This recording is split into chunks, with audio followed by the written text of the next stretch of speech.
പ്രകാശമേ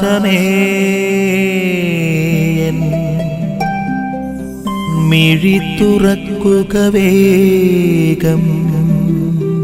ഈശോമിശിഹായ്ക്ക് സ്തുതിയായിരിക്കട്ടെ. സ്നേഹമുള്ളവരെ, വചനദീപ്തി എന്ന വചനവിചിന്തനത്തിലേക്ക് സ്വാഗതം. ഈ ചെറിയവരിൽ ഒരുവന് ദുഷ്പ്രേരണ നൽകുന്നതിനേക്കാൾ നല്ലത് കഴുത്തിൽ തിരികല്ല് കെട്ടി കടലിൽ എറിയപ്പെടുന്നതാണ്. സ്നേഹമുള്ളവരെ, വളരെ കഠിനമായ വാക്കുകളാണിത്. ഈ 17-ാമത്തെ അധ്യായം 1 മുതൽ 10 വരെയുള്ള വാക്യങ്ങൾ ശിഷ്യത്വത്തെക്കുറിച്ച് പഠിപ്പിക്കുന്നതാണ്. അപ്പോൾ ശിഷ്യത്വത്തെക്കുറിച്ച് പഠിപ്പിക്കുമ്പോൾ ശ്രദ്ധിക്കേണ്ട ഒരു കാര്യമാണ്, മറ്റുള്ളവർക്ക് പാപഹേതുവാകരുത്.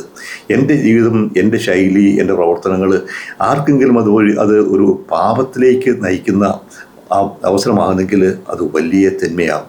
അതിനേക്കാൾ ഭേദം ആത്മഹത്യ ചെയ്യുകയാണ്. അവൾ കഴുതയുടെ തിരികല്ല് കഴുത്തി കെട്ടിപ്പോയി ചാകുകയാണ് ഇതിനേക്കാൾ മെച്ചം.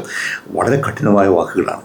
അപ്പോൾ എന്നും പ്രസക്തമാണിത്. നമ്മൾ ഉതപ്പെന്ന് പറയും. എൻ്റെ വാക്ക്, എൻ്റെ പ്രവൃത്തി, എൻ്റെ ജീവിതശൈലി ആരെയെങ്കിലും തിന്മയിലേക്ക് ആകർഷിക്കുന്നെങ്കിൽ ഞാൻ വലിയ പാപമാണ് ചെയ്യുക.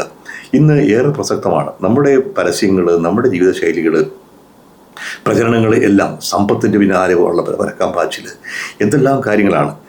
ഇപ്പോൾ പത്രമാധ്യമങ്ങളിലൂടെ, സിനിമകളിലൂടെ ജീവിതശൈലി കൊണ്ടുവഴിക്കും എന്തെല്ലാം കാര്യങ്ങളാണ് നമ്മൾ മനുഷ്യനെ മുമ്പിൽ അവതരിപ്പിക്കുക. ഒന്നും തിന്മയല്ല, ഒന്നും പാപമല്ല, എല്ലാം അനുവദനീയമാണെന്ന് ആ ഒരു ധാരണ പുലർത്തിക്കൊണ്ട് മനുഷ്യനെ വലിയ പാപത്തിലേക്ക് നയിക്കുന്ന, ഉതപ്പ് നൽകുന്ന ആ ഒരു സാഹചര്യം നിലനിൽക്കുന്നുണ്ട്. അപ്പോൾ മറ്റുള്ളവർക്ക് പാപഹേതുവാകാതെ എൻ്റെ ജീവിതം മാതൃകയാകണം. മറ്റുള്ളവരെ പാപത്തിലേക്ക് നയിക്കുന്നതിനേക്കാളും ഭേദം പോയി ആത്മഹത്യ ചെയ്യുകയാണ് എന്ന് പറയുന്നത് നമ്മൾ പ്രത്യേകം ഓർക്കുക.